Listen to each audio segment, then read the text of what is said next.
आप देख रहे हैं अमेज नाउ। गंगा, यमुना, राप्ती और गोमती के तटवर्ती इलाकों से खबरें आप तक।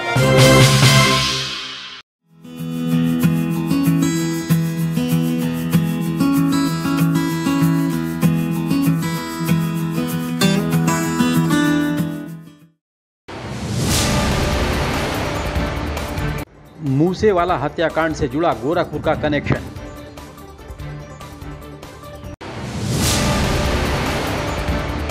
दिग्विजयनाथ पीजी कॉलेज में कारगिल के वीर शहीदों को दी गई श्रद्धांजलि।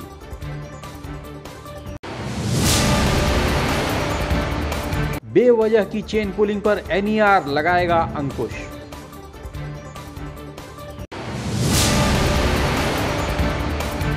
बलिया में एक ओर कटान तो दूसरी ओर खनन का खेल।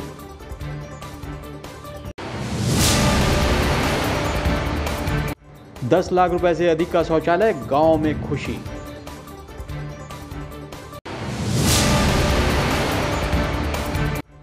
बस्ती में हुए सड़क हादसे में बाइक सवार की मौत, एक घायल।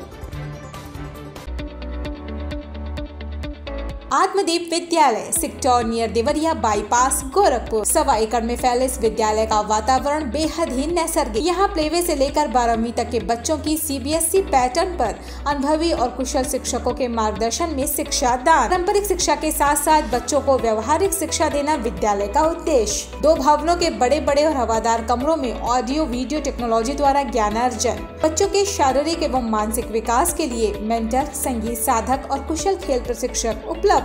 शानदार तकनीकी युक्त ऑडिटोरियम जहां होता है विचारों का आदान प्रदान और प्रतिस्पर्धा। प्रायोगिक ज्ञान के लिए अत्याधुनिक और सुसज्जित प्रयोगशालाएं। आत्मदीप विद्यालय सेक्टर नियर देवरिया बाईपास। संपर्क करें 9935703444 और 8853210002। अब खबर विस्तार से। पंजाबी सिंगर और कांग्रेस नेता सिद्धू मूसेवाला हत्याकांड से गोरखपुर के लिंक होते ही गोरखपुर पुलिस अलर्ट हो गई। अंबाला में असलहों के साथ पकड़ा गया शार्प शूटर शशांक पांडे गोरखपुर के कैंट इलाके के सिंगड़िया आदर्श नगर का रहने वाला है। लॉरेंस बिश्नोई और गोल्डी बराड़ गैंग को मुंगेर का असलहा पहुंचाता था शशांक। पंजाब पुलिस ने गोरखपुर पुलिस से शशांक की हर गतिविधियों की जानकारी मांगी है। फिलहाल गोरखपुर में उसके मकान पर ताला बंद है। कुछ साल पहले पिता की मौत के बाद उसकी मां गांव चली गई। लॉरेंस बिश्नोई और गोल्डी बराड़ गैंग को असलहा सप्लाई करने वाले शशांक का आना जाना यहां रहता था। मूसेवाला की हत्या के बाद 21 जून को शशांक ने गोरखपुर आकर दोस्तों के साथ पार्टी भी की थी। शशांक मूल रूप से बिहार के पश्चिमी चंपारण जिले का रहने वाला है। शशांक लॉरेंस बिश्नोई और गोल्डी बराड़ गैंग के लिए काम करता था। गोरखपुर पुलिस इस बात से निश्चिंत है कि उसके कोई आपराधिक इतिहास गोरखपुर क्षेत्र में नहीं है, लेकिन गोरखपुर में उसने किन किन लोगों से कनेक्शन है और उसकी गोरखपुर प्रवास के दौरान क्या गतिविधियां रही हैं, यह जानने की कोशिश की जा रही है।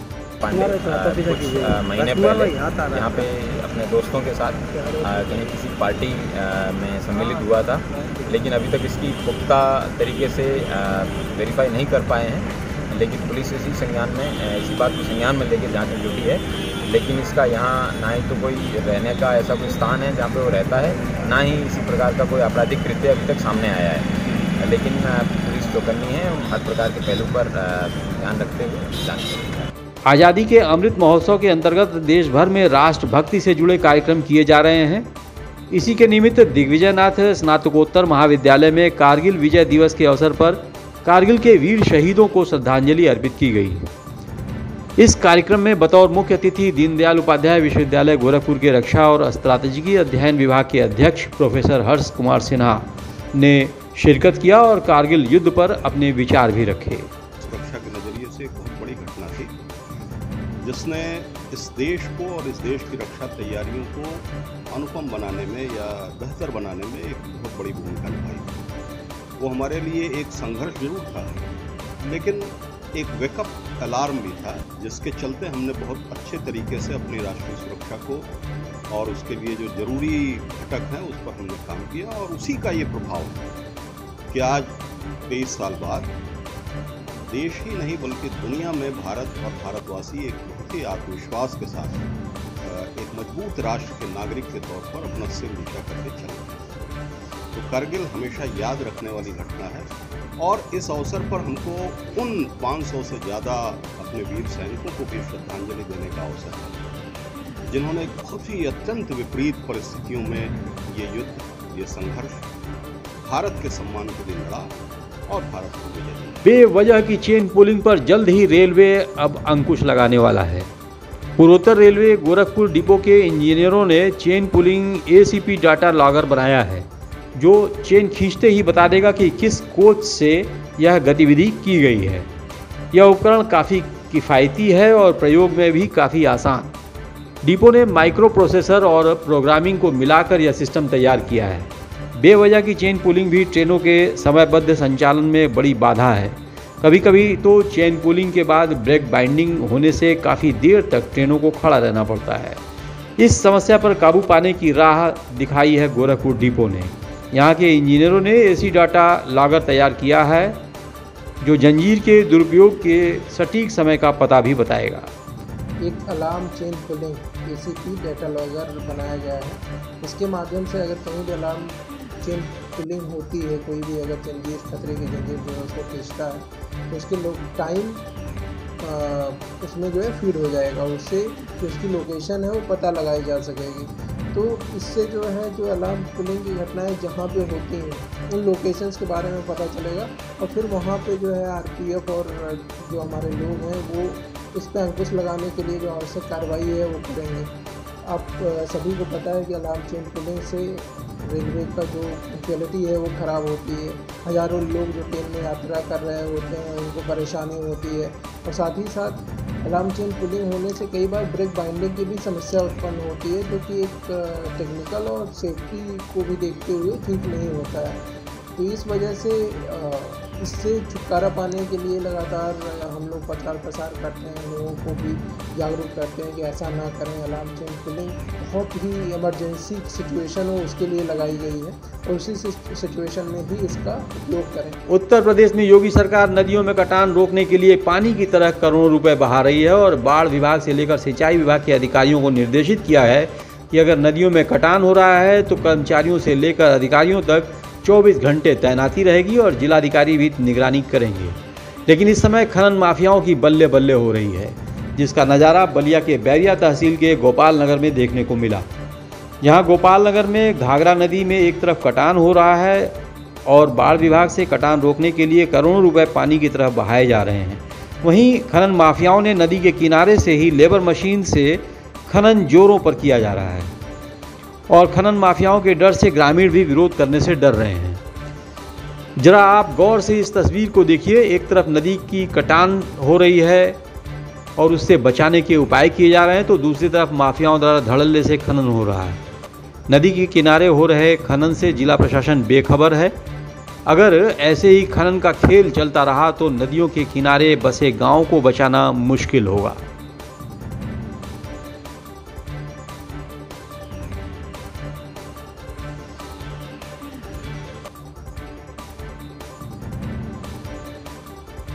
हटाना जरूरी नहीं है, वहाँ भरने का जरूरी है। वहाँ मिट्टी चाहिए कि मिट्टी चाहिए और जो तक ढाई मतलब। तो ये प्रशासन क्यों ऐसा काम करा रही है कि जहाँ मिट्टी की जरूरत है वहाँ से मिट्टी हटवा रही है? तो अभी हम कैसे बताएंगे, हमारे बात कोई समझेगा तब ना। हमारे ग्राम सभा में घघरा नदी से कटान चालू है। गांव के नागरिक गरीब परिवार परेशान हैं। कटान से सैकड़ों मकान घर ढह गया है। सरकार द्वारा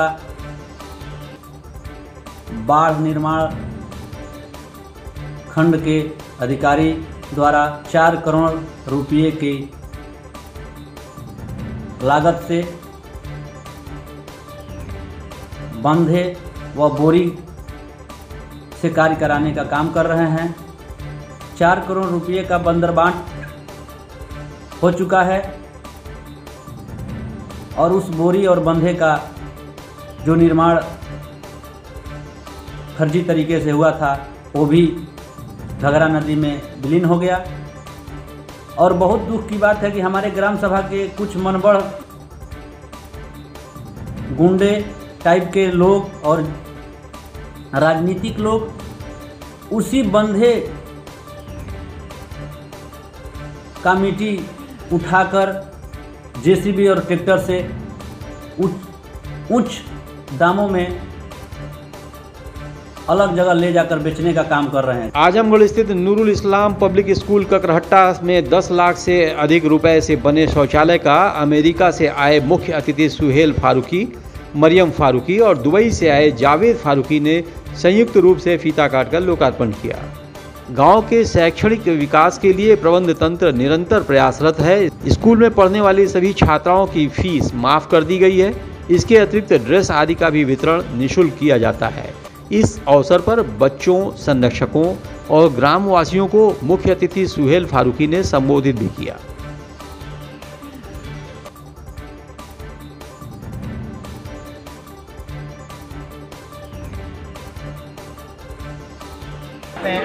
ये हमारी ज़मीन, ये हमारी जड़ें हैं और वक्तन इंसान अपनी जड़ों से अगर जोड़ नहीं रखेगा बहक जाएगा। आज आपने गांव में जो है कि एक छोटे विद्यालय को जो है कि तोहफा दिया है, इज्जत घर दिया है और आप ही के द्वारा उद्घाटन किया गया, क्या कहना चाहिए?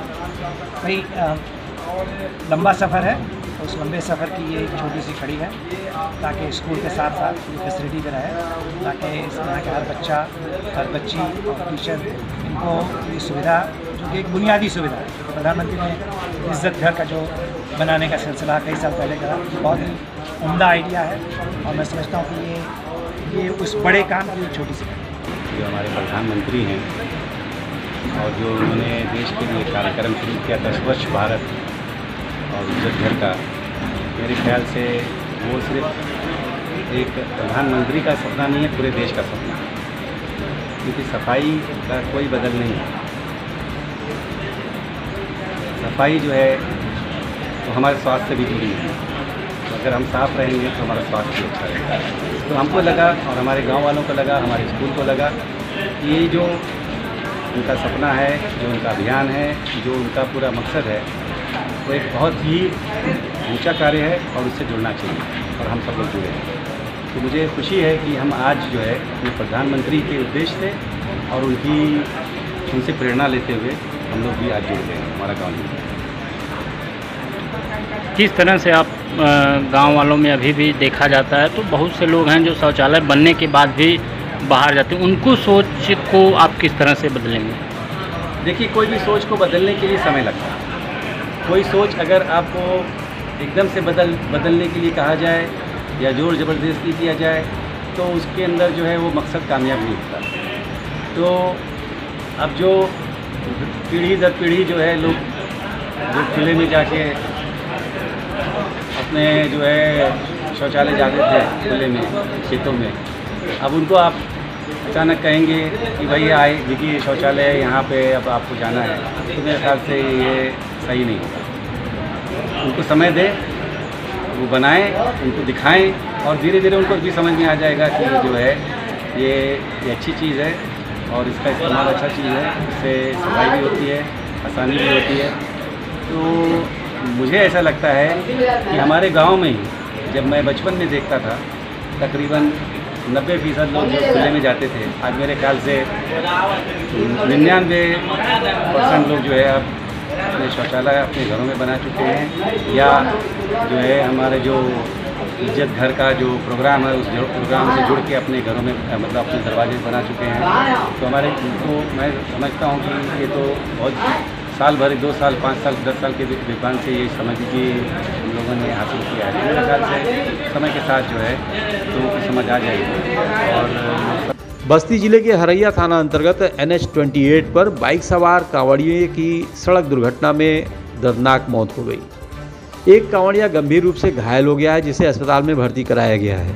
आपको बता दें कि प्रदीप गुप्ता और ब्रिज किशोर गुप्ता जो अयोध्या के रौनाही थाना क्षेत्र के रहने वाले थे, बस्ती के भदेश्वर नाथ में जल चढ़ाकर वापस बाइक से घर जा रहे थे। अचानक नींद की झपकी आने से बाइक हाईवे की रेलिंग से टकरा गई। बाइक सवार कांवड़िये गंभीर रूप से घायल हो गए, जिन्हें हरैया CSC में भर्ती कराया गया। कांवड़ियों में से एक को चिकित्सकों ने मृत घोषित कर दिया, जबकि दूसरे का उपचार चल रहा है। दीपू जो कि बाइक चला रहे थे और पीछे उनके साथी ब्रजकिशोर गुप्ता, जो कि ये लोग दोनों लोग मूल निवासी सोहौल बाजार, थाना रौनाही, जनपद अयोध्या के रहने वाले थे। ये रात्रि में वहाँ पे निकले थे और भद्रेश्वर नाथ मंदिर में जलाभिषेक का प्रातः लगभग उन्होंने 6:30 बजे जलाभिषेक कर लिया था और जलाभिषेक के बाद ये प्रस्थान कर बस्ती से अपने घर वापस जा रहे थे। लगभग 9:45 के आसपास विशाल नर्सिंग होम के सामने नेशनल हाईवे पर जो रेलिंग है उससे इनकी बाइक ये उनको झपकी आने के कारण टकरा गई, जिससे जो चालक थे प्रदीप गुप्ता दीपू, उनको काफ़ी गंभीर चोटें सर में आई और दूसरे साथी भी उनके घायल हो गए। सूचना मिलने पर तत्काल प्रभारी निरीक्षक हरिया शैलेश सिंह अपनी टीम के साथ पहुँचे। मैं भी मौके पर पहुँचा और हम लोग उनको तत्काल घायलों को CSC हरैया लाया गया, जहाँ पर MOIC डॉक्टर विजय शुक्ला साहब ने उनको देखा तो बाद उनको चेक करने के बाद मृत घोषित कर दिया दीपू और प्रदीप को और उनकी डेड बॉडी को जरिए एम्बुलेंस भिजवा दिया गया वहाँ पर मोचरी बस्ती। और दूसरे जो घायल हैं ब्रजकिशोर, उनका ट्रीटमेंट CSC हरैया में डॉक्टर साहब की देखरेख में चल रहा है, वो खतरे से बाहर है।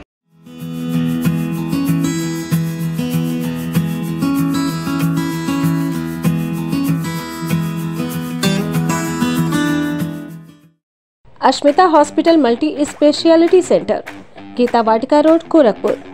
प्रसूति स्त्री इनफर्टिलिटी रोग विभाग, नवजात शिशु बाल रोग विभाग, हड्डी एवं जोड़ रोग विभाग, जनरल एवं लैप्रोस्कोपी सर्जरी विभाग, गंभीर एवं अति गंभीर रोगी विभाग, विशेषज्ञ चिकित्सक द्वारा इमरजेंसी सेवा 24 घंटे उपलब्ध। कम खर्च में बेहतर इलाज ही हमारी पहचान है। अपॉइंटमेंट हेतु संपर्क करें 9838463555। आधुनिक सुविधाओं से सुसज्जित OT, emergency, ICU ward, NICU ward, general और प्राइवेट वार्ड उपलब्ध। हमारा पता है अश्मिता हॉस्पिटल, पादरी बाजार चौक से 500 मीटर पश्चिम, Gita Vatika road, Gorakhpur. Vani mobile, Baldev plaza, Golghar, Gorakhpur. IPhone, OnePlus, Samsung, Vivo, Oppo, Realme, MI, Lava, Tecno Moto, ये सभी प्रोडक्ट उपलब्ध हैं। हमारे यहाँ सभी प्रकार की उत्कृष्ट, आधुनिक और लेटेस्ट मोबाइल उपलब्ध। बलदेव प्लाजा, गोलघर, राजेंद्र नगर, गोरखनाथ और हाटा, कुशीनगर जनपद में भी वाणी मोबाइल की सभी सेवाएं उपलब्ध।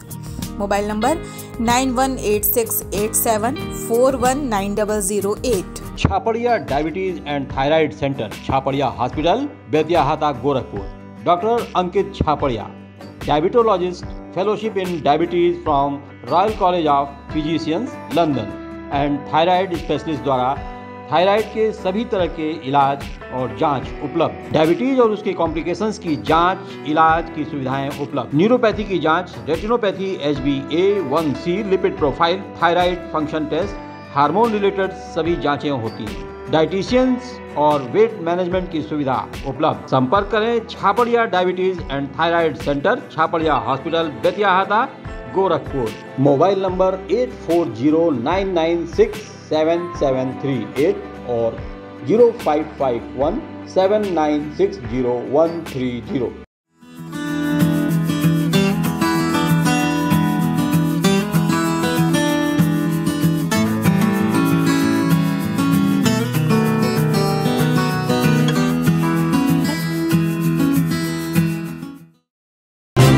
आप देख रहे हैं अमेज नाउ। गंगा, यमुना, राप्ती और गोमती के तटवर्ती इलाकों से खबरें आप तक।